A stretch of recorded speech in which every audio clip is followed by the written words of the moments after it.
experiencia con ustedes y además con un grupo de estudiantes que ahora les comento que están invitadas a esta clase, que están trabajando, digamos, conmigo dentro de la asignatura de modelo de investigación.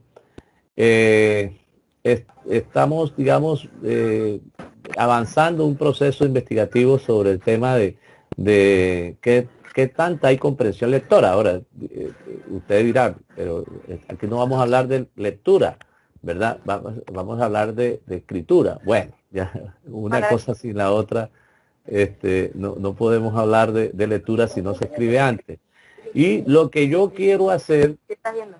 más Ahí. bien, es como transferir como la experiencia, no tanto la experiencia mía como persona que escribe, porque yo he escrito más de 10 libros en coautoría y algunos pues, solo, eh, sino más bien en cuanto a la experiencia de evaluación de trabajo científico. Muchas veces uno encuentra cursos sobre redacción, por ejemplo, de artículos científicos. Pocos encuentran sobre evaluación de artículos científicos. Y es que, a ver, si vamos a hablar de la redacción de artículos, los artículos pasan por un proceso, y ahora, no solamente los artículos, cualquier producción científica. Yo tengo no sé cuántos años de ser par evaluador en Colciencia, eso es un registro que uno hace y tengo, la verdad es que no sabría cuántos proyectos, en este momento tengo dos cosas evaluando, de más de 10 universidades e instituciones que le llegan a uno para que uno, de acuerdo a una especie de rúbrica o una rúbrica, le digan a uno, bueno, ¿cómo está ese trabajo? A veces son para puntos salariales, por ejemplo, un profesor escribe un libro y entonces la universidad, sobre todo en las universidades públicas, que por cada libro que tú escribas o por cada, sobre todo si son productos de investigación, o por cada artículo, te va mejorando el salario. O sea que tú mismo, por la producción, puedes ponerte hasta el salario. Eso es bien interesante. Eso pasa aquí con la educación pública. Creo que muy poco con las universidades privadas, a pesar de que hay incentivos. La universidad libre tiene incentivos para los que produzcan y de acuerdo a digamos, a la categoría de revista en la que se publique, le dan un incentivo, ¿verdad? Económico. Entonces, bueno, para eso, regularmente las universidades públicas, por ejemplo, utilizan una rúbrica. Le dicen a uno, bueno, mire, le voy a mandar un artículo, le voy a mandar un libro, le voy a mandar una investigación, diga usted qué piensa sobre eso. Entonces, regularmente las rúbricas son incluso cuantitativas, ¿no? Dice, bueno, de 0 a 100 puntos, cuántos puntos, ¿verdad? Tiene cada aspecto de lo que uno ha planteado. Yo quiero perdón, de quien ha producido el documento. Yo quiero hablar de una manera general de elementos que se tienen en cuenta para la evaluación, porque si tenemos claro la evaluación, tú sabrás cómo redactarlo, ¿verdad? ¿Qué debes tener en cuenta en la redacción en términos estructurales? Y yo me voy a ir un poco más allá, no en términos formales, sino en términos estructurales. Porque en términos formales, lo mejor que te puedo, como consejo que te puedo dar es búscate, entra a la revista donde vas a publicar, ¿ya? Y mira, porque regularmente están allí, o si es un congreso, te lo dice, cuáles son las normas, ¿verdad? Editoriales. Te dice cómo debes presentar el trabajo, el tipo, ¿verdad? Incluso el diseño de la página, el tamaño de la letra, el tipo de letra, el número de palabras de un resumen, de los descriptores, etcétera. Así que ponerme a hablar de eso, yo diría que no es usar bien el tiempo. ¿Para qué vamos a hablar de eso si incluso cada revista tiene sus reglas de juego y hay artículos cortos y artículos largos, etcétera? Y la clasificación de artículos, todo eso está allí. Así que no tendría como mucho sentido, repito, que nos pongamos a hablar sobre eso, pero sí, a mi modo de ver, tiene sentido que nosotros hablemos de cómo valorar un artículo nuestro, o sea, cómo tener en cuenta, y ahora tendríamos que ver el criterio. Yo le voy a poner cuáles son mis criterios, ¿ya? Cuáles son los criterios que debo tener yo si voy a producir un documento, y cuando digo documento puede ser hasta una carta de amor, ¿ya? obviamente estaríamos hablando de documentos científicos, ¿verdad? ¿Qué debo tener en cuenta? Llámese trabajo, una monografía, llámese tesis doctoral, bueno, en este caso de pregrado, de maestría, lo que tú quieras, un artículo, cualquier cosa, incluyendo ciertos elementos de la difusión científica como las ponencias. O sea, te voy a hablar de aspectos que están de fondo y quiero plantear, digamos, una propuesta epistemológica. Cuando yo hablo de propuesta epistemológica, cuando se habla de propuesta epistemológica es qué soporte científico tiene lo que tú haces, desde la perspectiva, ¿verdad?, de alguna teoría de la ciencia. Entonces quiero más bien plantearte las cosas que yo tengo en cuenta, no solamente cuando escribo, sino cuando reviso un trabajo. No importa qué tipo de trabajo esté revisando. Un discurso, la exposición que estoy haciendo que hace alguien, uno puede aplicarle una estructura que permita identificar unos aspectos que en la manera como yo lo presento se le ha llamado, se le puede llamar racionalidad. O sea, ¿cuál es la racionalidad o la estructura de la racionalidad de un documento científico? Le voy a hablar rápidamente de eso, o sea, de cuando comencé, digamos, a trabajar con eso. Y después le voy a presentar lo último que estamos haciendo con esto, que precisamente para eso invitamos acá a 4 compañeras que en algún momento les voy a pedir, ¿verdad? Que si quieren participar, lo hagan, ¿verdad?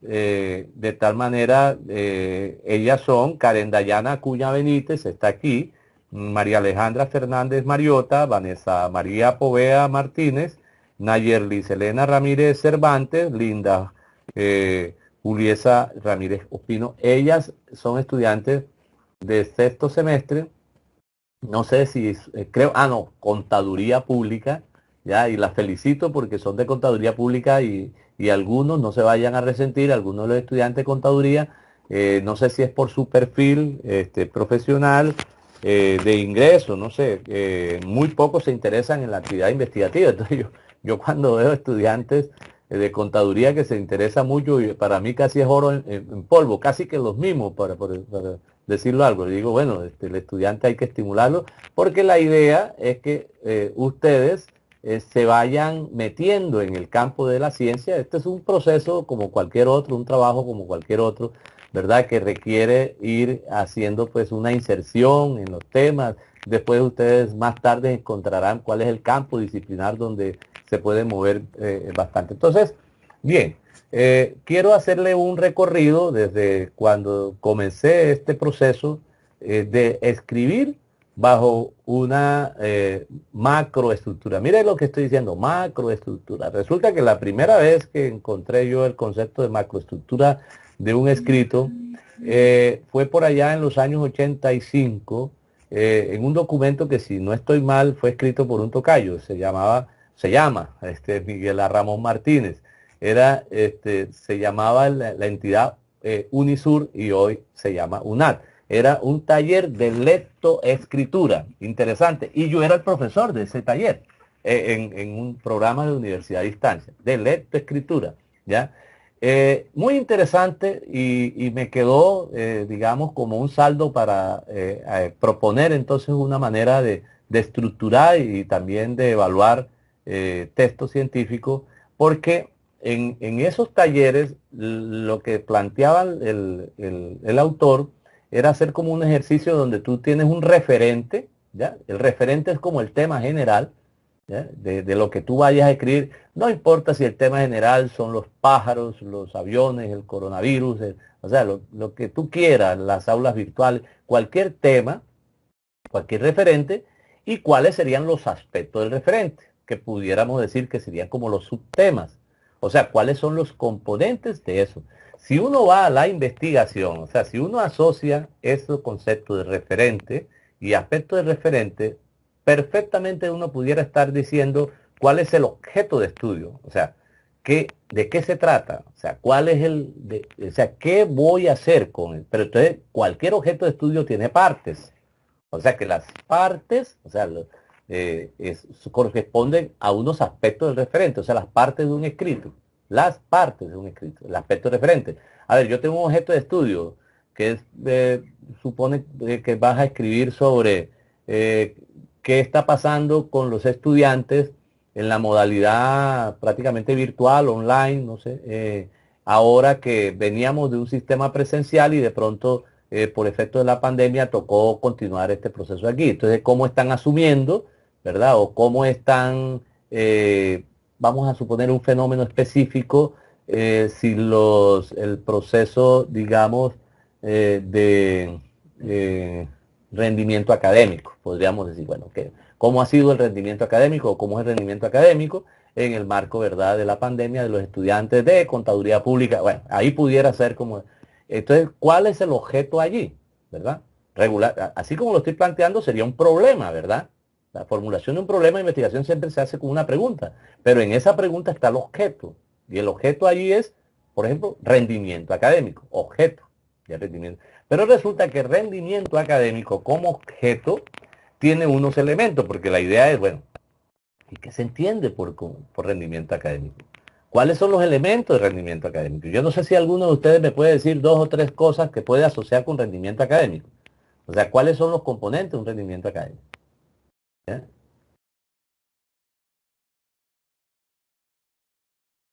Tú me puedes decir, bueno, profesor, venga acá, un elemento de rendimiento académico es la participación del estudiante en la clase. Ah, pues sí. O sea, se supone que la participación es parte. ¿Qué otro elemento puede ser parte de ese rendimiento académico? O sea, ¿cómo valoro yo, cómo operacionalizo el rendimiento académico? Saray, ¿vas a decir algo? Sí, profe, con un buen desempeño. Dime. Con un buen desempeño. Con buen desempeño. Pero ese desempeño tú lo vas a medir cómo? O sea, lo mirarías por, ¿qué sería? ¿Por las notas? O sea, ¿cómo? Porque, ojo, que rendimiento académico y desempeño, entonces viene el problema, ¿verdad? Bueno, ¿qué es una cosa que lo otro? O sea, debemos Profe, a tener rigor. raíz del aprendizaje pues que uno ha adquirido y a raíz de ese aprendizaje pues a uno lo van a evaluar y ahí se va a ver pues el rendimiento, valga la redundancia. Bueno, pero entonces viene, ahí está el tema, bueno, porque uno puede definir una cosa con otra, ¿verdad?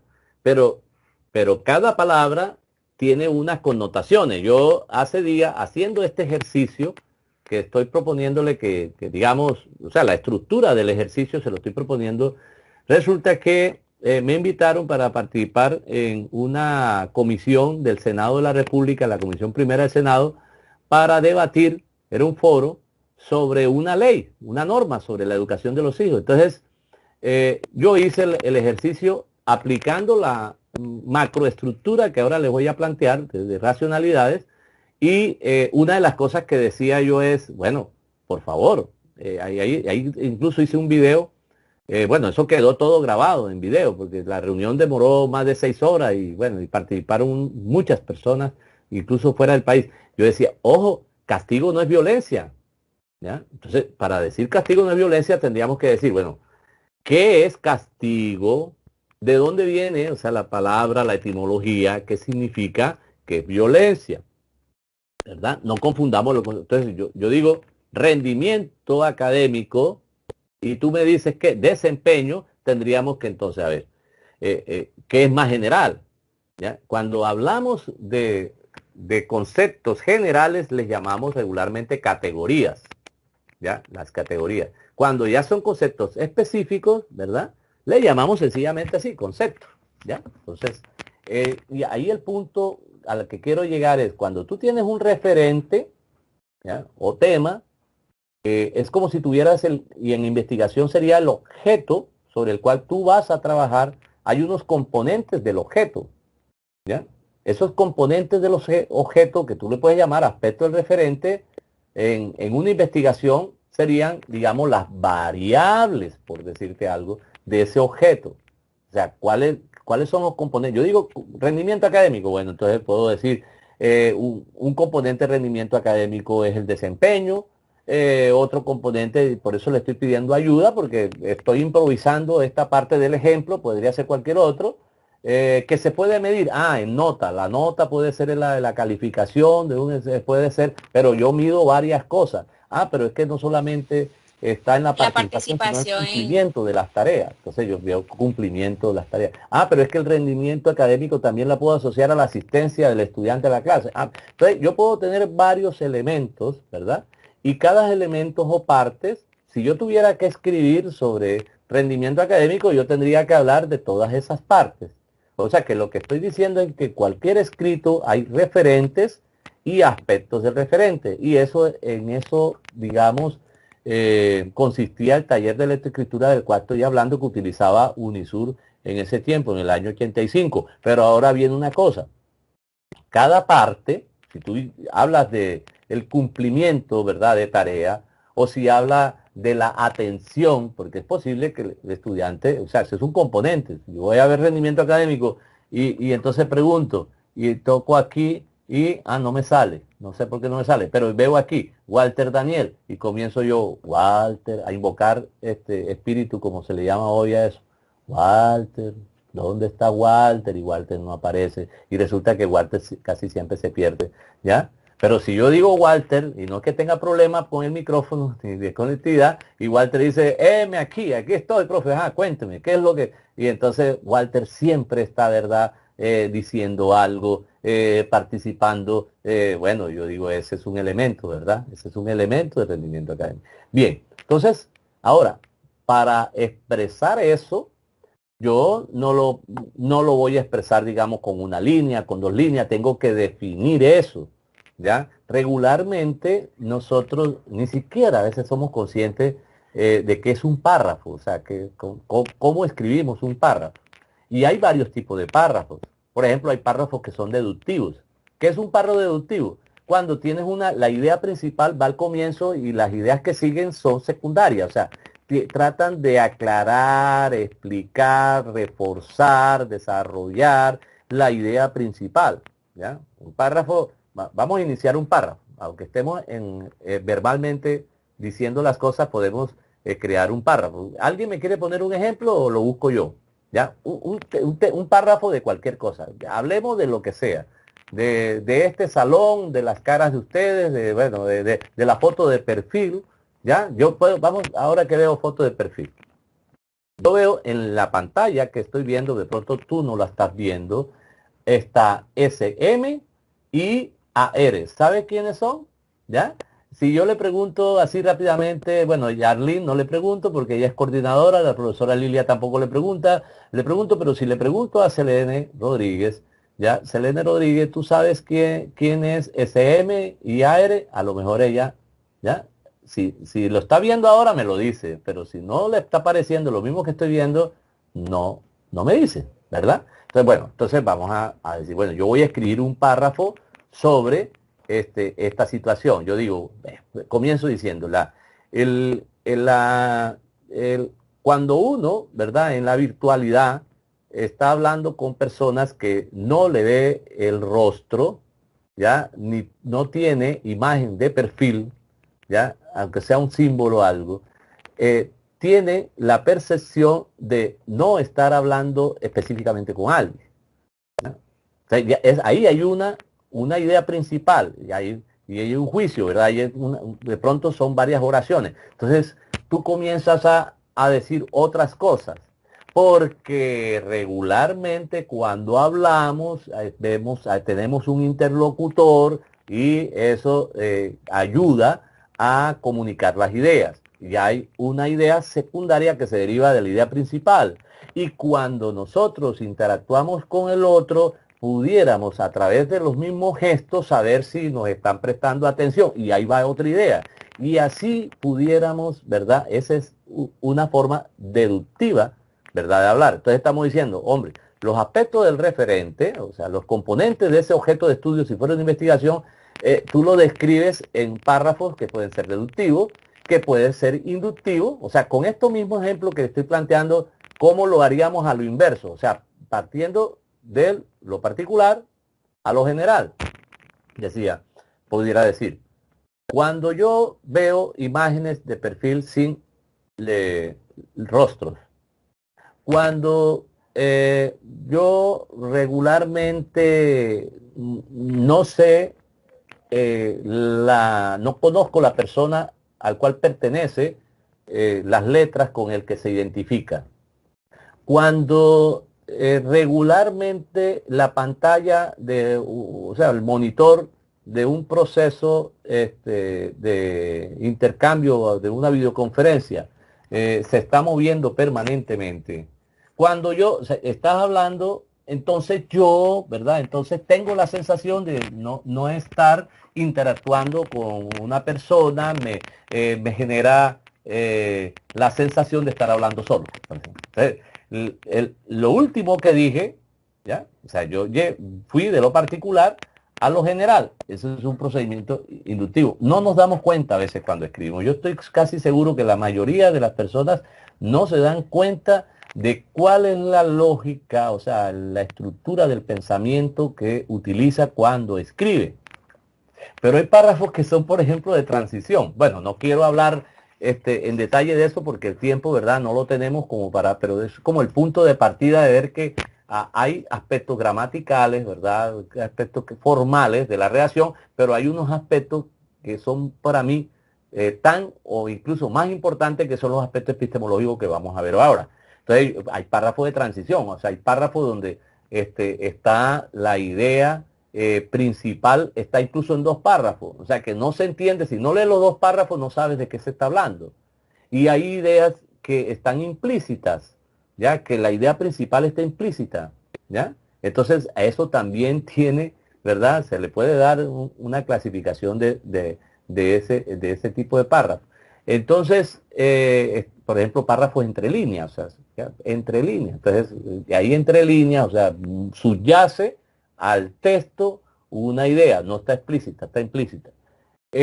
Entonces, ¿qué decimos? Para redondear esta parte.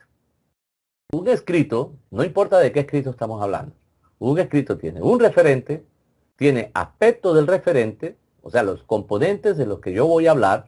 Si yo voy a hablar de las nubes, ya, nubes referente, yo puedo decir clases de nubes, ¿ya? Color de las nubes. ¿Qué más podría, qué otra característica? O sea, entre más características, ¿verdad?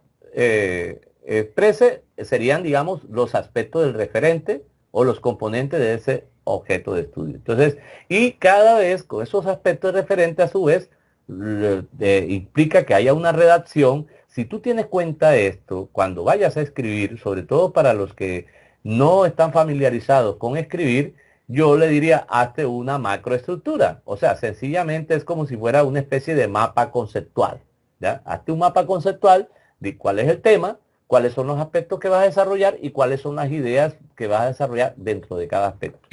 Ese plan de ese escrito, de seguro que te va a llegar a servir, porque vas a ser como muy coherente, ¿verdad?, en ese tipo de proceso. Bueno, eso con respecto a algo muy general y elemental, ¿verdad?, de la escritura que hay que tener presente. En investigación hay unos protocolos, ¿ya? En la investigación está el protocolo, ¿verdad?, regularmente, bueno, cambia de una universidad a otra, es cierto. Sobre todo estos protocolos se hicieron famosos por la llamada metodología de la investigación. Hay enemigos de eso. Yo soy profesor de metodología de investigación de hace, bueno, 30 años. Y hasta soy coautor de un libro de metodología de investigación. Pero hay personas y autoridades en el tema, ¿verdad?, de la investigación. Si son o no son investigadores, bueno, ese sería otro tema, que dicen que eso es una pérdida de tiempo, ¿ya? Que sencillamente tú puedes investigar sin la metodología. Yo estoy de acuerdo en parte con eso, ¿ya? Es como decir, tú puedes diseñar una casa, construir una casa sin ser arquitecto. Claro, tú lo puedes hacer. Lo que veríamos es qué tipo de casa vas a hacer, ¿verdad? Sin ser arquitecto. No, que hay gente que igual, tú puedes hacer negocios y ser administrador de empresas sin estudiar administración de empresas y sin haber estudiado incluso la primaria y puedes hacer negocios. Pero se supone que si tú, ¿verdad?, estudias, si tú tienes en cuenta el componente de la investigación, se le llama incluso desde cierta visión filosófica la reconstrucción del proceso de conocimiento. Porque una cosa es cómo se construye el conocimiento. Voy a citarte un ejemplo de un libro, ¿ya? O de unos libros. El Capital de Carlos Marx. Resulta que el capital, ¿ya? Y eso no solamente es ciencia, en literatura también pasa eso. El capital habla al comienzo de la teoría del valor y de la mercancía y teoría del valor. Entonces, resulta que históricamente, y resulta que estamos hablando de materialismo histórico, ¿verdad? En ese campo, estamos hablando desde la perspectiva marxista del capital de Carlos Marx. La mercancía es un producto tardío, digamos, del desarrollo de la sociedad, del proceso, ¿verdad?, de intercambio. A ver, ¿cómo le llamamos antes de que existiera el proceso comercial mediado por el dinero? ¿Cómo hacía la gente para vivir? Se intercambiaban cosas, ¿verdad? Había trueque, ¿ya? O sea, no había, digamos, dinero como un elemento que permitiera ser equivalente del valor para evitar el trueque, ¿ya? El dinero surge posteriormente.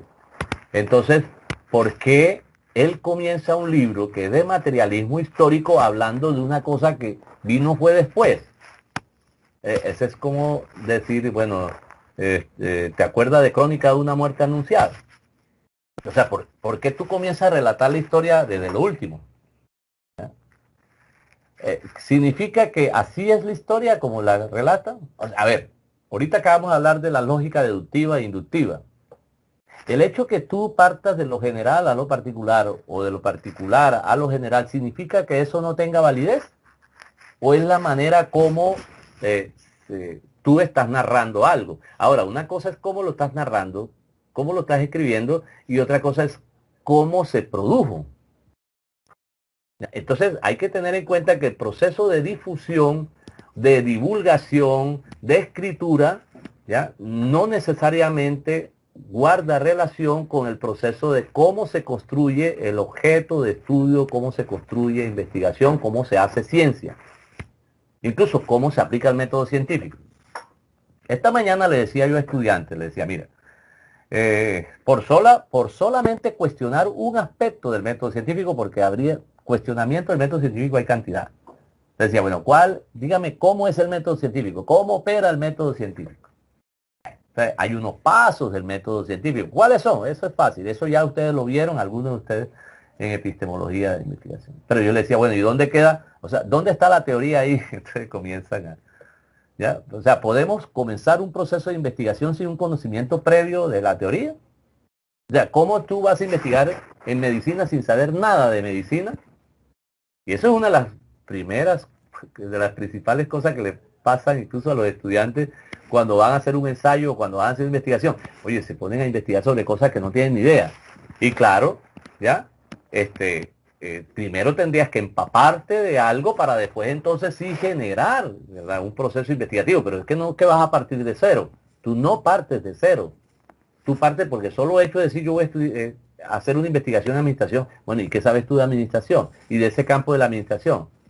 Entonces, aún en el método científico que se piensa que es como la varita mágica, que si tú aplicas el método científico, otra cosa es la metodología con la aplicación ya de ese proceso, pero si tú tienes en cuenta el método científico, o sea, como la lógica de producción de conocimiento, ya tienes garantizado la ciencia.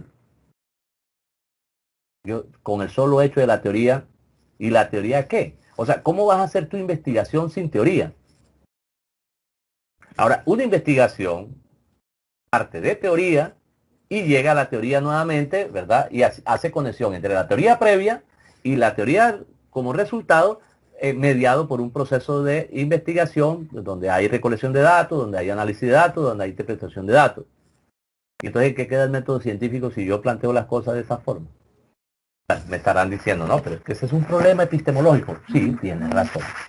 Es un problema epistemológico. O sea, es un problema de la producción del conocimiento científico. Entonces, para volver al tema de la metodología, que es la manera como un investigador diseña un proceso investigativo, también hay un protocolo. Hay unos pasos. Y se dice, hey, primero, ten en cuenta, el punto principal, la mayoría de los libros de metodología de la investigación te dicen casi lo mismo con respecto al planteamiento del problema, y que dentro del planteamiento tú partes de una pregunta problema, y tienen razón, porque si uno va a investigar, es porque hay un vacío de conocimiento. Si ya tenemos respuesta a ese vacío, ¿para qué vamos a investigar? Ahora, lo que te estoy diciendo es que antes de identificar el vacío, incluso para poder identificar el vacío, tú tienes que saber que no sabes.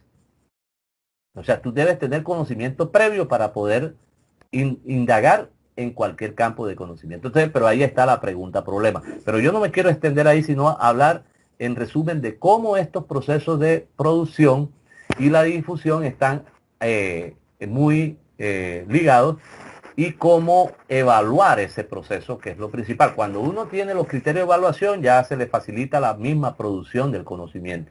Te lo voy a decir de otra manera. Si tú sabes cómo opera el profesor, qué es lo que tiene en cuenta el profesor al momento de evaluar, tú ajustas, porque no debería ser así, o sea, tú te acomodas a esa manera de evaluar porque tú sabes de anticipado qué es lo que él tiene en cuenta. Entonces, si tú sabes cómo te van a evaluar, o sea, si tú tienes en cuenta, ¿verdad?, qué es lo que te van a evaluar y cómo pueden ser los elementos, tú puedes ser más coherente en el momento de producir un texto científico. Entonces, volviendo a la metodología, tú dices, hay un problema, una pregunta, ¿verdad? Pero yo tengo que resolver ese problema. ¿Cómo lo hago, verdad? Bueno, entonces tengo que plantearme un objetivo de investigación. ¿Qué pasa muchas veces? En la mayoría, ¿ya? En sexto semestre yo siempre estoy luchando con eso, que el estudiante cuando hace una propuesta de investigación, la pregunta va por un lado y el objetivo general. Y peor, ¿ya? Si tú tienes un objetivo general, por eso se llama general, debes tener los componentes de ese objetivo general. Igual a lo que dijimos al comienzo. ¿Ya? Si el objetivo general es un referente, o sea, un objeto de conocimiento, entonces los objetivos específicos deben ser esos componentes del objeto de estudio, o sea, unos aspectos del referente. Resulta que a veces los objetivos específicos no tienen nada que ver con el general. ¿Y de qué estamos hablando ahí? Estamos hablando de una estructura lógica, ¿verdad? Y ahí, ya, y de esto se refleja después en las variables, que hay que hacer un cuadro de variables y entonces los indicadores no tienen nada que ver, ¿verdad?, con las variables. O si tú vas a diseñar una encuesta, entonces la encuesta no tuvo nada que ver, ¿verdad?, con los indicadores. Total, ¿verdad? Así también se producen textos. O sea, la producción de textos científicos tiene un rigor. Hay un lenguaje, digamos, de la ciencia que también depende de los elementos epistemológicos que no, ¿verdad? En otro campo tienes la libertad de hacerlo. Por ejemplo, yo escribí un libro de poesía, ¿ya? Hace muchos años. Entre comillas, fui poeta. Y bueno, se publicó el libro, la prensa dijo varias cosas del libro, incluso a nivel nacional y a nivel regional circuló ese libro. Y sabe una de las características de ese libro, que fue, digamos, el aporte literario que yo quise hacer. Yo suspendí eso, no volví a escribir más, porque yo andaba medio loco, de pronto todavía no he dejado de serlo, pero el punto fue que el libro podía generar incluso mucho daño, porque había muchos enredos en mi cabeza. Era muy existencialista, había una filosofía muy, muy horrible dentro de eso. En todos los poemas hablaba sobre la muerte, y entonces yo dije, no, yo no voy a escribir más sobre eso, no se vaya a matar de pronto a alguien y termine yo siendo como me digan que yo, por escribir de esa forma, y pude inducir a una persona a la muerte. Pero una de las características formales era que yo escribía sin signos de puntuación. Y tú dirás, ¿se puede escribir? Y el signo, y los signos además de los signos de puntuación, escribir con música. O sea que cuando escribiera con las palabras, tratar de que fuera musicalizada. Bueno, eso lo puede hacer uno en literatura, en poesía, ¿ya? Pero en investigación, o sea, es más limitado el proceso, ¿verdad?, de dar a conocer un producto. Yo ahora, que me está quedando menos tiempo, voy a presentarte cuál es la estructura lógica para la evaluación, digamos, la autoevaluación, la que yo me haría, y con algo más elemental, ni siquiera de la escritura, sino de la misma lectura. Porque es que si leemos mal, también vamos a escribir mal. Por eso resalto el trabajo que estamos haciendo con este grupo de niñas que les acabo, que están aquí presentes y que ahorita pues les voy a pedir que comenten algo, la experiencia que hasta ahora tenemos. Y les voy a comentar algo. Esto que les quiero proponer ahora ha sido trabajado desde el año entre 94 y 98. El primer trabajo que se hizo fue con un ingeniero de sistemas en una maestría de la Universidad del Norte en proyecto de desarrollo social. Y quisimos ver, bueno, ¿ya? Porque todo es textual, o sea, todo es texto, todo. A ver, uno dice texto, pero cuando habla de texto habla de escritura, no necesariamente. O sea, en términos de investigación, un texto es cualquier hecho que puede interpretarse, gesto, ya, cosa, organización, presentación, dibujo, todo eso puede ser texto. De hecho, por ejemplo, para ponerte un ejemplo muy simple, cuando tú vas a un lugar público y ves, es un símbolo como algo con una bolita, como con una falda, y el otro con unos pantalones, tú dices, este es el baño de hombre, este es el baño de mujer, ahí no dice baño de hombre, ahí está solamente un dibujo, pero ese es un texto. Entonces, la primera vez que se hizo este ejercicio, se hizo con personas, con pobladores de un barrio subnormal, llamémoslo así, de desplazados, de gente muy pobre, que la mayoría no conocían la escritura. Usted sabe que ya estar en el campo de la escritura implica un cierto nivel de escolaridad. Pero el punto es, ¿será que hay una racionalidad, una estructura lógica en el discurso que las personas tienen? De esas personas que tú hablas y de pronto no son capaces de sostenerte esto que estamos haciendo nosotros de hablar por media hora, 1 hora, 2 horas, no, sino que ya dicen tres cosas y la forma como lo dicen con gestos, con sonidos, ¿verdad? Ah, sí, ya, no, esa cosa, esa vaina, sí, ya, para entonces, tú estás hablando, es más, tú grabas, si tú te tomas el trabajo de grabar, de filmar una conversación, tú dices, miércoles, ¿y qué es lo que está? O sea, tú tienes que tratar con los gestos, con el contexto, con lo que, o sea, con la misma interacción tuya, a ver, ¿qué fue lo que realmente te dijo? Pero aún así, ya, ese discurso tiene una estructura lógica. Entonces, ¿a dónde quiero llegar? A que cuando nosotros nos enfrentemos a un texto, a la producción de texto, estés pensando que sea un artículo científico, y ya te dije una carta de amor, lo que tú quieras, hay una estructura que le subyace. Eso es lo que le quiero mostrar. Y le quiero mostrar de pronto el ejemplo de lo que estamos en este momento trabajando.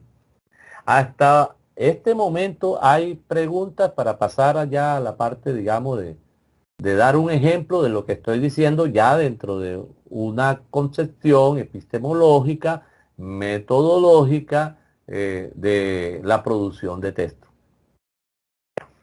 Me dicen, ¿alguna pregunta? O sea, he tratado de decir muchas cosas, pero ese es mi estilo. Perdona, Saray, dime. No, profe, no tengo ninguna pregunta, todo está claro. Bien, gracias. ¿Alguien tiene preguntas con respecto a o sea, si me he dado a entender, porque es que ahí es donde está el gran problema de toda producción. El problema de toda producción no es lo que yo digo, yo puedo escribir, nadie me entendió, entonces, ¿qué hice? O yo escribí una cosa, me entendió otra, entonces, ¿qué hice? Aún así, aún este discurso es una prueba, si tomamos la grabación que acabamos de hacer y vamos a decir, vamos a saber realmente qué fue lo que él dijo. O sea, que vamos a mirarle todos los elementos, ¿verdad?, que hacen parte de lo que él planteó. Entonces te voy a decir ya mismo te voy a decir, ¿ya? Con respecto a un discurso cualquiera, este. Bueno, primero, ¿cómo lo dice? ¿Cómo lo expresa? O sea, ¿qué lenguaje utiliza? Ese es un elemento, uno solo de muchos.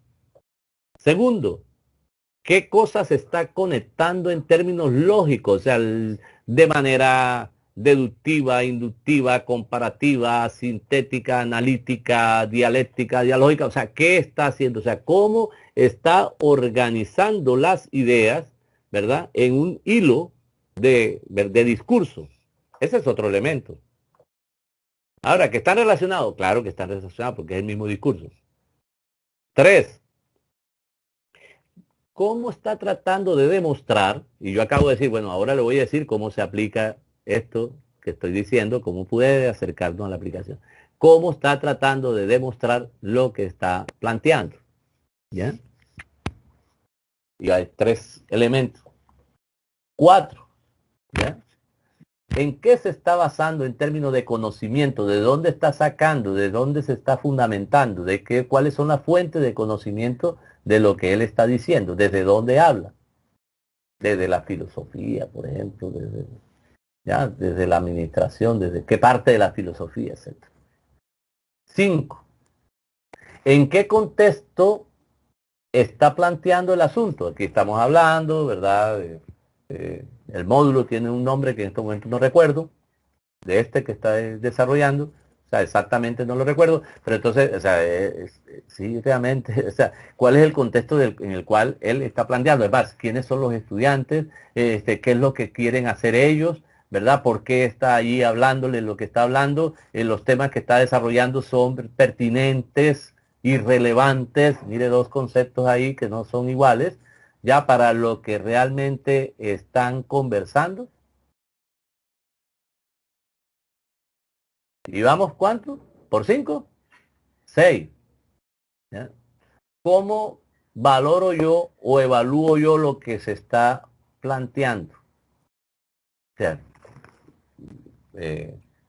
¿está estructurado? ¿No está estructurado?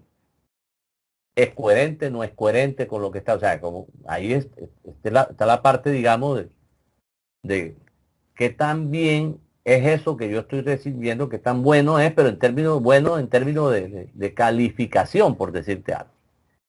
¿Ya? O sea, algo puede ser falso, algo puede ser verdadero, qué tan válido es lo que se está planteando. 7, ¿ya? ¿Qué utilidad tiene? O sea, ¿para qué no está hablando ese señor de eso? O sea, ¿y qué hago yo con todo ese discurso? ¿Ya? ¿Aplica? ¿No aplica? ¿Dónde lo aplico? ¿Cómo lo aplico? ¿Ya?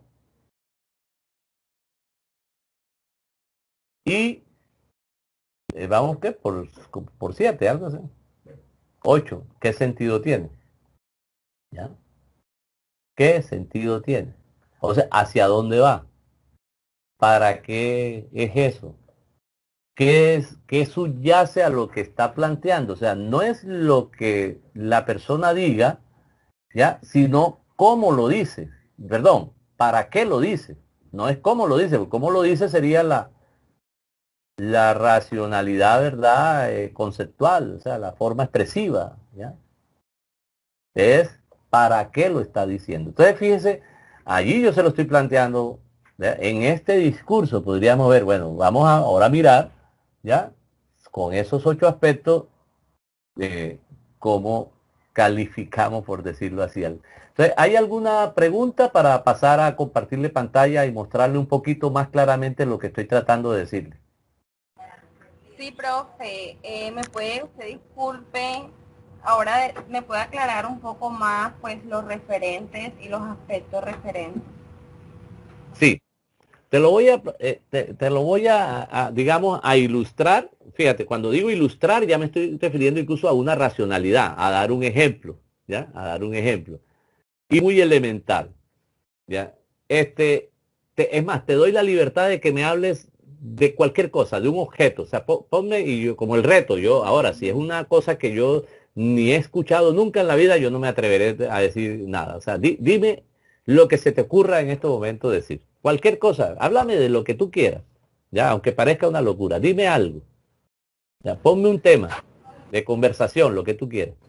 Pues del computador. El computador. Ok. Bien. Observen esto que voy a decir que es de contenido, ¿verdad? Epistemológico.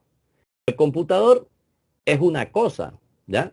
Objetiva, ¿verdad? Porque hay cosas que son subjetivas. Hablar sobre computador no es lo mismo que hablar sobre las opiniones que son, ¿verdad? Abstractas, no se ven. El computador lo ven, es una cosa, es una cosa.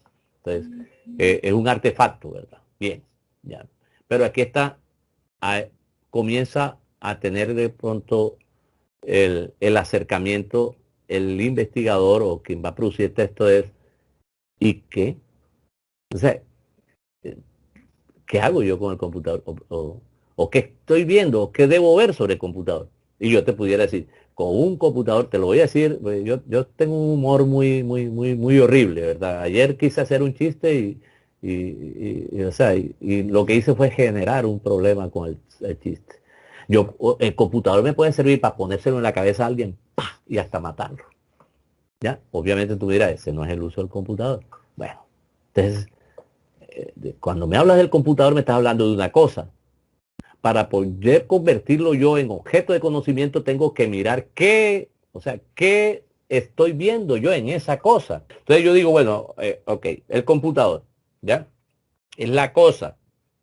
Entonces yo, ¿qué quiero ver con el computador? Ah, pues la calidad del computador. Bueno, ya ahí dije algo que es importantísimo porque, ¿verdad? Dije la calidad. Pero entonces viene el otro problema. La calidad es el referente.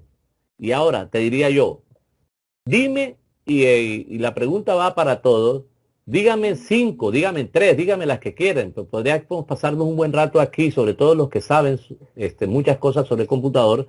Dígame 5 aspectos relacionados con la calidad de un computador. 5, ahí, rapidito. No, eso no lo necesita pensar mucho porque lo vivimos muy cotidianamente. Por eso me gusta el ejemplo que pues, un, La un ejemplo. memoria. La memoria del computador. Bueno, entonces, ok. ¿Qué más? ¿Ya? El procesador. El procesador. Ojo, que, yo no entiendo de computador, pero entonces entiendo que procesador y memoria son dos cosas diferentes. Sí son, ¿verdad? O que estén relacionados, ¿sí? Sí, Ah, bueno. sí son diferentes. Procesador y memoria, ya van dos. De la calidad de un computador. Estamos hablando de calidad del computador. Dígame otro elemento de la calidad del computador. El disco duro. El disco duro. El disco duro se relaciona o sea, es independiente de la memoria. Lo que estoy es tratando de identificar los aspectos del referente, o sea, los aspectos de la calidad del computador. ¿Se ve como algo independiente el disco duro de la memoria? ¿O hacen parte, uno hace parte del otro? Rapidito. 3. Creo que uno hace parte del otro. Bueno, entonces, ¿qué hace parte de cuál? Para saber entonces cuál es el que debo anular. No sé, creo que el procesador hace parte del disco duro. Creo que es así, no sé muy bien, profe. Bueno, la pregunta que estaba haciendo yo es con respecto a la memoria y el disco duro, no al procesador, porque ya ahí me enredé más. ¿Ya? La memoria, el disco duro tiene memoria. Es el que tiene. El disco duro, ¿ya? Contiene una memoria. O sea, si yo hablo del disco duro, entonces implícitamente estoy hablando de memoria, ¿cierto? Es que no necesariamente, porque realmente el disco duro guarda cosas que la memoria no guarda. Entonces, por eso son distintos. Bueno, sí se dan cuenta que hay que meterse en temas que uno maneje. ¿Ya? Entonces, pues, eso me lo están demostrando ustedes ahora con el mismo ejemplo. Pero bueno, sigamos con el ejemplo que es para aspecto del referente. Entonces yo digo, bueno, debo tener en cuenta el disco duro, debo tener en cuenta la memoria, debo tener en cuenta el procesador, y síganme diciendo. Y bueno, y para decirte dos elementos más, uno puede ser la marca del computador, porque la marca ya te está diciendo... Antivirus. Bueno, sí, el antivirus, pero el antivirus hará parte de otro elemento. Me están hablando de cosas, es más, ¿cómo se dice? Bueno, es que me da pena decir Pero el palabras que son antivirus del es algo inglés. interno porque se instala después. Estamos hablando, eso iba a decir en el tema de que una cosa es el aspecto físico del computador. ¿Cómo se le llama ese aspecto físico del computador regularmente en el lenguaje de sistemas? Hardware. Hardware. Yo ni me atrevo a pronunciarlo porque se me traba la lengua, ¿verdad? ¿Ya? ¿Y cómo se llama la parte blanda, la parte de inteligencia o de conocimiento? Software. Eso.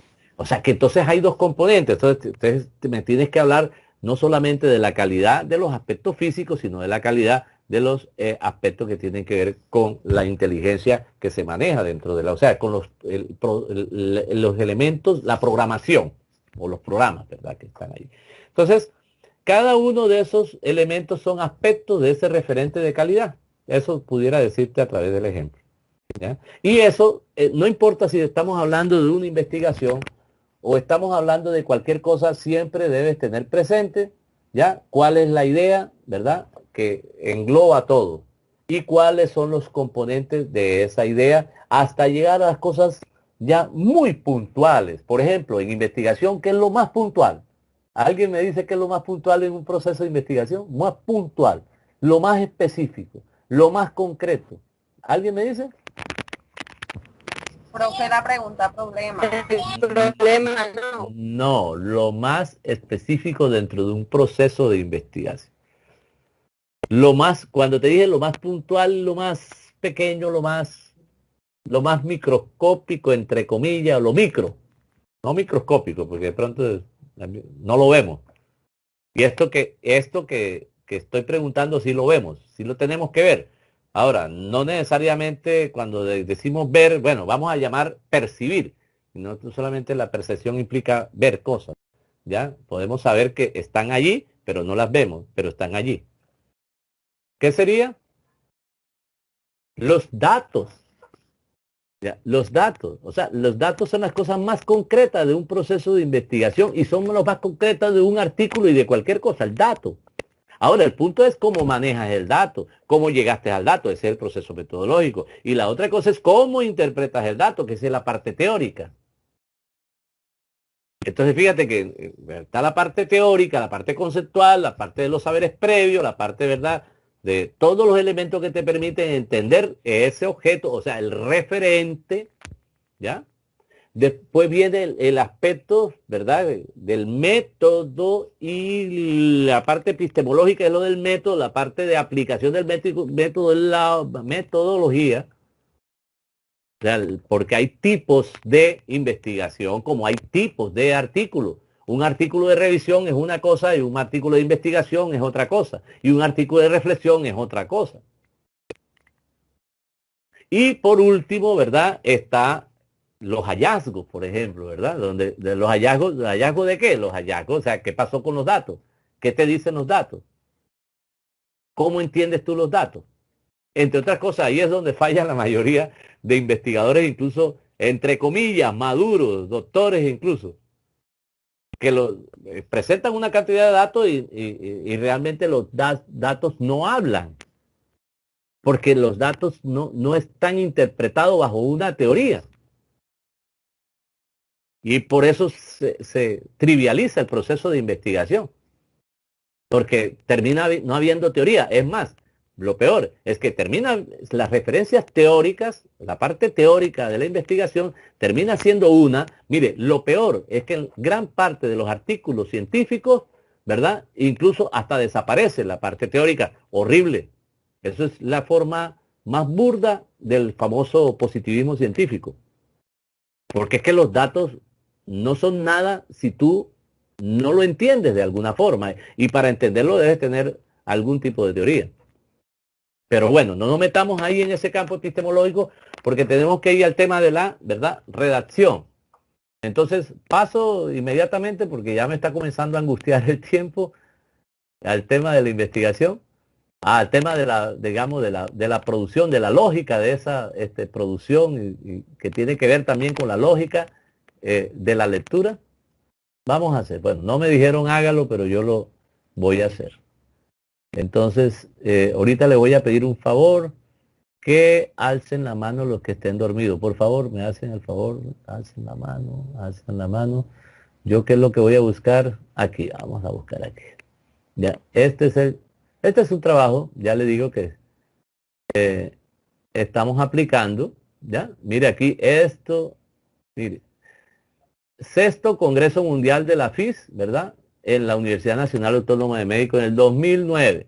Pero esto no se produjo en el 2009, mucho antes, en 1992 ya yo estaba hablando de este tipo de cosas. Miren, voy a pasar muy rápidamente porque es que donde quiero llegar necesito pasar con mucha velocidad por este tema, porque después se queda un poco en el aire lo que yo quiero, a donde quiero llegar. Cuando tú planteas un discurso, te decía ahorita, hay 8 elementos del discurso que hay que tener presentes. Vamos a llamarlo, todo esto salió de un filósofo argentino, vivió casi 100 años, yo me comuniqué con él me respondió, pero él no me quiso opinar sobre lo que yo estaba haciendo porque yo tomé el planteamiento de él y le di una aplicación, pero ya le dijo, no me quiso, ¿verdad? Eso fue a través de mail. El filósofo se llama Mario Bunge, que es uno de los científicos más importantes, ¿verdad?, del siglo XX y bueno, y del comienzo del mundo, o sea, del mundo. La racionalidad ampliada con enfoque dialógico. Racionalidad ampliada, o sea, no es solamente racionalidad, sino ampliada. ¿Qué implica la racionalidad? Implica 8 dimensiones, o sea, 8 dimensiones lógicas. La primera, la conceptual, que es la que regularmente se enfatiza cuando uno va a decir, escribir un artículo, escribir una tesis, escribir una ponencia. Se refiere a la lógica de la exposición, a la forma del lenguaje o al código del discurso, o sea, la manera como tú dices las cosas. Por ejemplo, en investigación de corte cuantitativa o de corte, por ejemplo, empírico-analítica, el lenguaje es técnico, ¿verdad? Es un lenguaje técnico, no quiero detenerme mucho en el tema, mientras que en los lenguajes de otras perspectivas, por ejemplo, en la investigación cualitativa o en los famosos paradigmas histórico-hermenéutico, crítico-social, se usa incluso lenguajes comunes. Un ejemplo de eso es, por ejemplo, la historia doble de la costa de Orlando Falborda, que un sociólogo barranquillero que llegó a tener fama mundial. Ahí lo que se quiere es mirar cuál es la claridad, ¿ya? ¿Cuál es el código utilizado? O sea, ¿cuál es la claridad de lo que se expresa sin importar, o sea, obviamente de acuerdo al área disciplinar donde se esté hablando? O sea, ¿se entiende o no se entiende? Porque es que si no se entiende, ¿para qué seguimos hablando, verdad? Entonces, debe ser entendible, debe haber claridad en cuanto a lo que se expone, ¿ya? No importa de qué estamos hablando, si de un discurso oral o de un discurso escrito, debe ser claro. La racionalidad lógica se refiere a la lógica del pensamiento, o sea, al tipo de inferencia utilizada. Ahorita les hablaba, ¿ya?, de lógicas, ¿verdad?, deductivas, inductivas, o sea, cómo se conecta una cosa con otra, de qué manera, qué método sigue, ¿ya? Entonces estamos hablando de la coherencia, de entender la estructura o las relaciones entre las partes de un objeto, y en este caso un objeto de estudio. A ver, las cosas, cualquier cosa que uno quiera investigar o de la que quiera hablar, está conectada una con otra. Yo acabo de hablar con un empresario antes de hablar con ustedes y quedamos en tomarnos un tinto el lunes. Porque yo le dije, prepárese porque nos van a encerrar de nuevo. Se viene un nuevo confinamiento. Me dijo, ¿cómo? ¿Ya? No me dice don Miguelito, ¿cómo me está diciendo eso don Miguelito? Yo le he dicho a él cosas.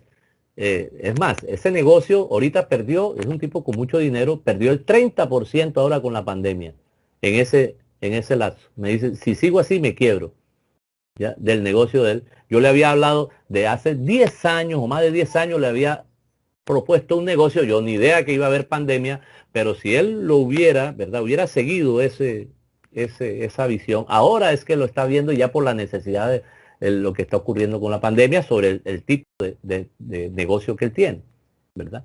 Entonces, a ver, ¿cuál es la lógica de eso? O sea, ¿cómo entiendo? Él no está entendiendo que la pandemia es un fenómeno de tipo económico y que la pandemia es un problema de tipo político y que es más, en la pandemia hay encontrados discursos, diagnósticos diferente, que el diagnóstico de la OMS es totalmente diferente a los diagnósticos de una cantidad de médicos, por ejemplo, los médicos por la verdad que surgieron en Europa y en otras partes. Entonces, a ver, ¿cómo se entiende cuál es la coherencia en la que se relacionan todos los componentes de ese objeto? ¿Ya? En ese caso, del artículo que estás escribiendo, de la tesis, etc. La racionalidad metodológica se refiere a la lógica en uso. ¿Qué es la lógica en uso? A la que se utiliza. Ahorita ponía el ejemplo de Marx. La lógica que él utilizó fue muy diferente a la lógica por la cual él llega a los hallazgos, a plantearse que las contradicciones, ¿verdad?, del capital en la mercancía. O sea, todas las contradicciones de la sociedad puestas en la mercancía, pero para llegar allá, la forma como lo expuso fue muy diferente a la forma como él lo encontró. Entonces ahí el punto es cómo se demuestra, está planteando.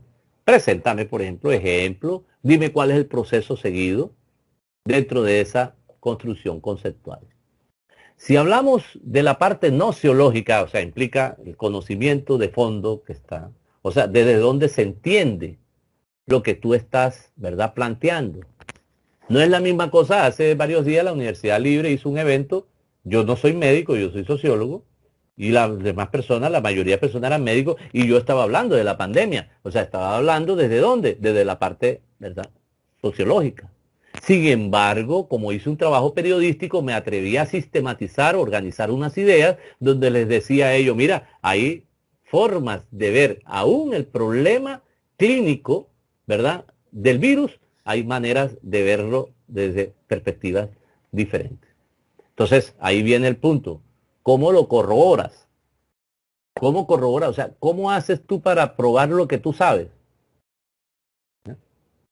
¿De qué manera tú puedes, por ejemplo, replicar lo que tú me estás diciendo para yo poder creerte? O sea, si tú me puedes poner un ejemplo, alguien pensaría, racionalidad metodológica, pero ¿para qué me pruebes? ¿Ya? Muéstrame las evidencias empíricas a favor del discurso, entonces yo sí, ¿verdad?, voy a decir, ah, sí, tienes razón, tú me estás probando. Por ejemplo, ¿cómo puedo yo probar? Aparentemente el ejemplo está fuera de la administración, pero está de moda.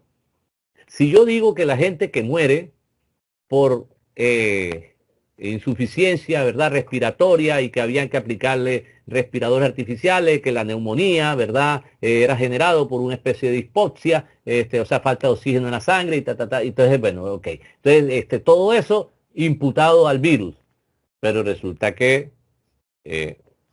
otra versión dice que no, es que cuando se llega allá se ha pasado por algo que le llaman tormenta de citoquina, un proceso, ¿verdad?, de coagulación intravascular diseminada, es decir, la persona comienza a generar una serie de trombos por la misma defensa del organismo frente a un virus que realmente en ese proceso, ¿verdad?, de defenderse, se arrojan una cantidad de sustancias a la sangre que limitan, ¿verdad?, el paso de oxígeno, y se generan trombos, y hay bacterias que se aprovechan de eso y que incluso están generando el problema pulmonar. Miércoles, ¿cómo así? ¿Y cómo me pruebas tú eso? Sencillo, tú puedes tratar a una persona que tiene COVID-19, darle, primero, para evitar el proceso inflamatorio que causa esa tormenta de citoquina, dale ibuprofeno, ¿ya? Pero como también se producen coágulos, o sea, pues se produce un estado de trombosis generalizada, entonces, ¿sabes qué? Dale aspirina. Y si yo puedo probar que con solamente esos dos medicamentos, aunque deberías darle un tercero, por ejemplo, el antibiótico, porque las bacterias se aprovechan de eso, entonces acitromicina, entonces, hey, y si puedes evitar que haya replicación viral para que no haya saturación, ¿verdad?, de la persona frente al virus, y aplicas ivermectina que, ¿verdad?, impide esa saturación viral, óyeme, ¿cuántos pacientes, dirá algo, cuántos pacientes has tratado tú, ya, con ese protocolo que me estás diciendo? ¿Puedes probar tú eso? ¿No lo puedes probar? Bueno, ahí está la parte de esa racionalidad nociológica, que en otras palabras es la teoría, porque es que la gente tiene una mala concepción de la teoría. O sea, la teoría no es especulación, o sea, la teoría sale de procesos de investigación. La teoría es la sistematización de los procesos de investigación. Y otro componente, racionalidad ontológica. Es decir, ¿cuál es el marco de referencia? No, pero es que, o sea, los marcos de referencia pueden ser políticos, pueden ser económicos. A ver, ¿por qué tienen a la gente, por qué encierran a la gente? Y a los sanos. ¿Por qué no encierran más bien a los enfermos? Ya me estás hablando de una cosa. ¿Y por qué tenemos que esperar, verdad, una vacuna cuando la vacuna, verdad, es posible que ya ni siquiera funcione cuando el virus muta? Miércoles, ¿me estás hablando de qué? ¿Y cuál es el interés de las farmacéuticas en la vacuna? ¿Ya? Y me estás hablando de aspectos de carácter contextual. Entonces habría que ver la credibilidad. ¿Ya? ¿A quién le debemos creer? ¿Cuál es la información que te está llegando sobre la pandemia? ¿Te llega sobre qué? ¿Sobre la base de qué? Los medios de comunicación. ¿Acaso los medios de comunicación son comunidades científicas? ¿Por qué los medios de comunicación no invitan a los médicos y a los científicos para que hablen del tema y no lo hacen? Entonces yo digo, hey, espérate un momentico, es que, o sea, el contexto con el que se está manejando la cosa es político, no es un contexto, ¿verdad?, científico. Y voy muy rápido. Racionalidad evaluativa, la lógica valorativa, ¿ya? O sea, ¿cuáles son los criterios que tengo yo para decir que algo es aceptable, válido o no? ¿Qué confiabilidad tienen los datos? Por decirte, ¿ya? ¿Por qué me hablan de que hay un rebrote, ¿ya? Porque se están aplicando unas pruebas y resulta que el mismo que elaboró las pruebas dice que las pruebas no son específicas. O sea, cualquier persona se le puede aplicar la prueba y sale positivo. Y claro, si tú quieres crear un escándalo sobre que el problema ¿verdad?, se está saliendo de las manos, entre más pruebas aplique, más positivos obtienes. Entonces diría, espérate un momentico, racionalidad evaluativa. Yo mejor veo el número de muertes. Porque el número de muertes es el que me dice, que el confinamiento funciona. Ya, ¿cómo me pruebas tú que el confinamiento funciona cuando hubo países que incluso no hicieron confinamiento y tuvieron menos muertos o han tenido menos muertos? Entonces, como que dice, hey, dame la prueba. ¿Ya? Dame la prueba. O sea, pruébame que eso que está diciendo es válido o no es válido. Desde el punto de vista práctico implica, bueno, ¿cuál es la aplicabilidad de todo eso? O sea, está bien, esto puede ser a veces le escuchas personas que dicen, eso está muy bonito, pero dime realmente eso para qué me sirve. ¿Ya? ¿Cuáles son los beneficios que obtengo con eso? Y yo te pudiera decir desde el punto de vista, eso tiene que ver más con el aspecto político, te pudiera decir, a ver, si se va a morir mucha gente, porque la gente salga a trabajar, ¿ya?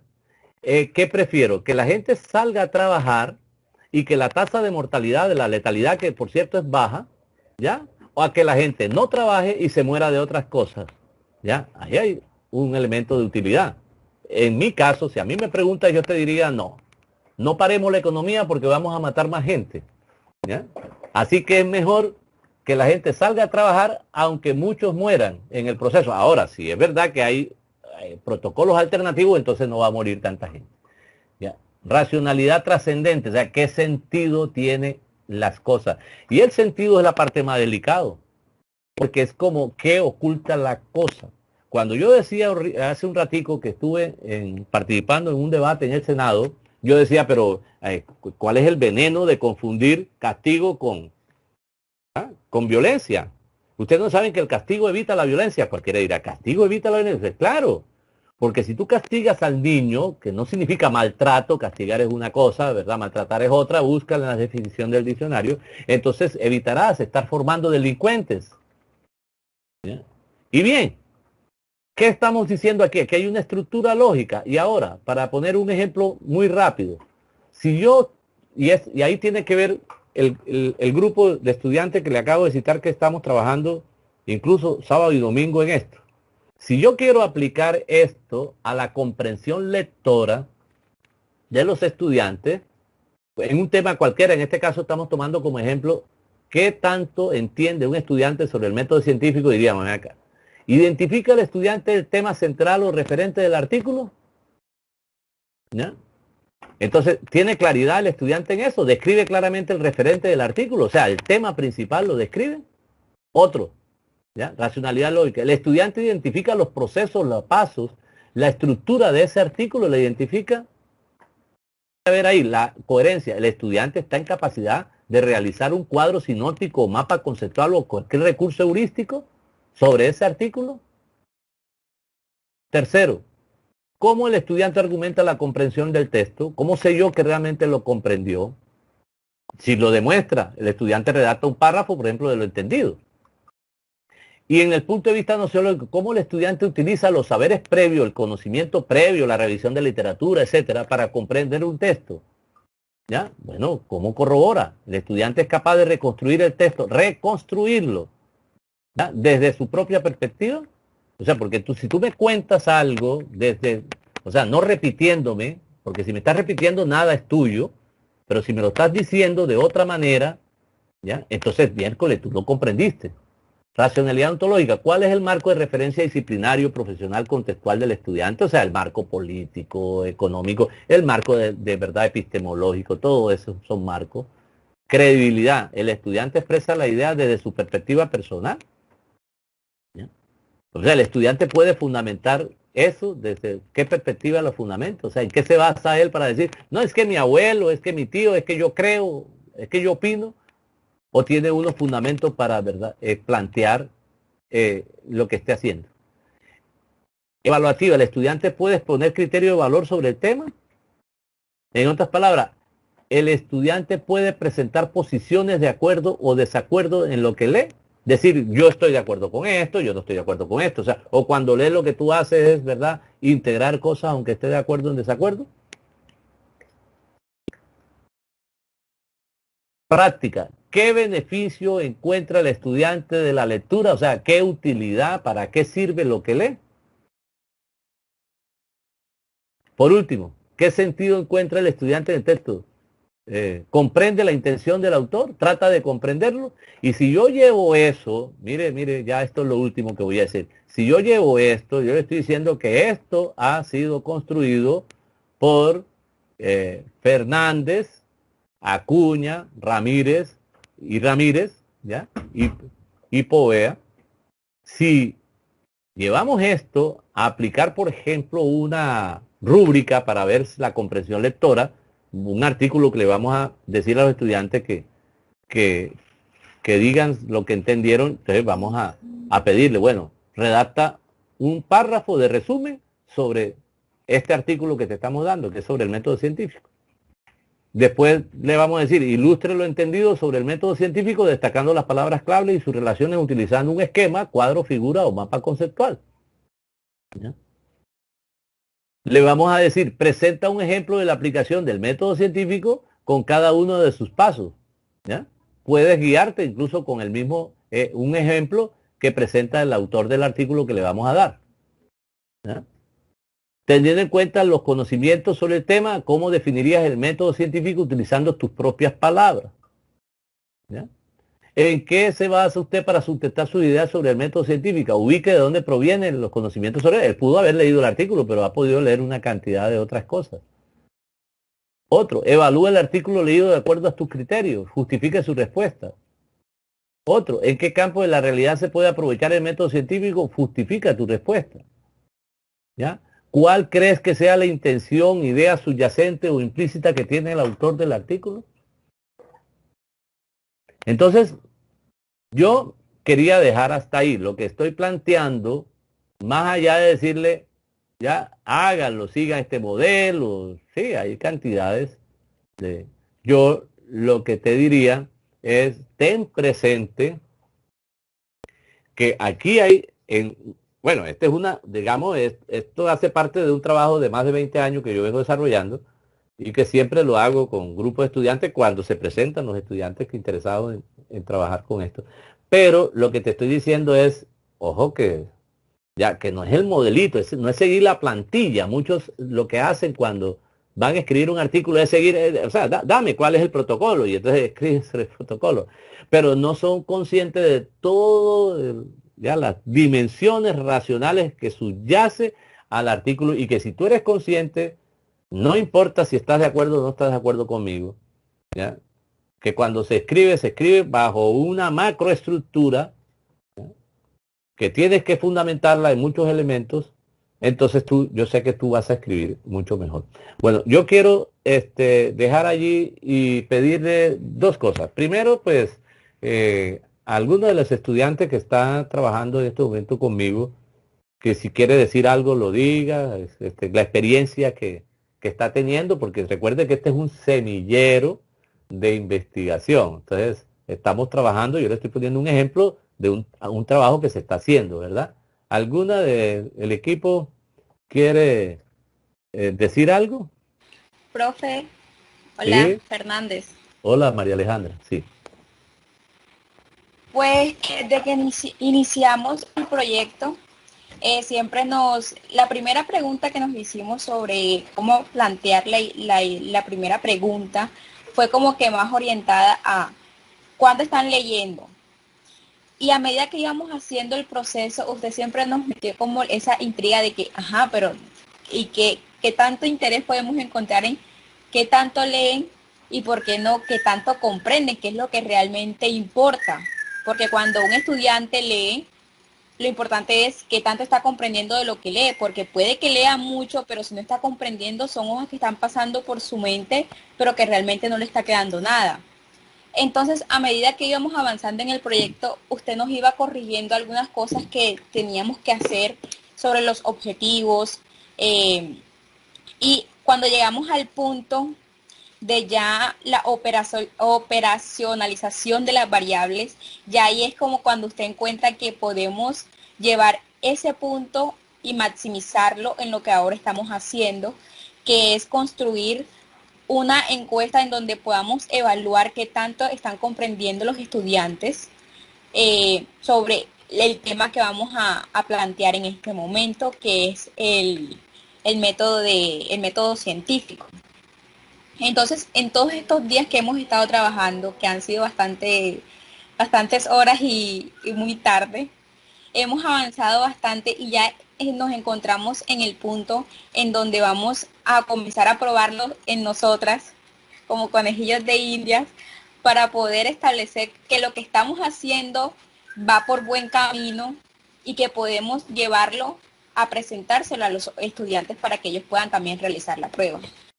Qué bueno, te agradezco, María Alejandra, que nos hayas hecho una síntesis, ¿verdad? De la experiencia que hasta ahora estamos teniendo. Todavía no hay resultado, ahora faltará que ese equipo visite los estudiantes de epistemología y de metodología, le presentemos un artículo, ¿verdad?, sobre el método científico. Estamos desarrollando el tema del método científico en este momento, que es tema del segundo parcial, y entonces el equipo, ¿verdad?, de trabajo va a revisar qué fue lo que hizo el estudiante de acuerdo a todos esos criterios que hemos hablado de las 8 racionalidades.